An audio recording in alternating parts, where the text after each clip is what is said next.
Заудно се израдуваа евроскептиците, кога во својот говор пред европските пратеници новата председателка на Европската комисија, Урсула фон дер Лајен, не зборуваше за проширувањето. Познавачите велат дека новата шефица на Европската унија и тоа како ќе инвестира во овој процес. Фон дер Лајен важи за човек на канцеларката Ангела Меркел, а таа не штеди експлицитност во најавите дека лично ќе се заложи за земјава да добие датум за почеток на преговори на есен.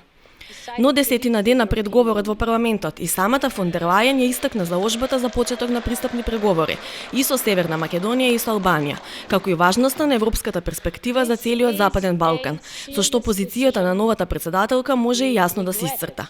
А колку за реализацијата на плановите на новото раководство на ЕУ, ами на нашите домашни планови, ќе помогне новата земја председавач со Унијата Финска.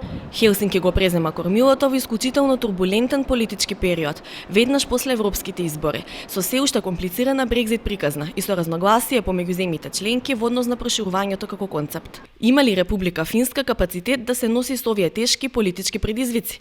Новоименуваниот амбасадор Кимо Лахдевирта вели апсолутно да.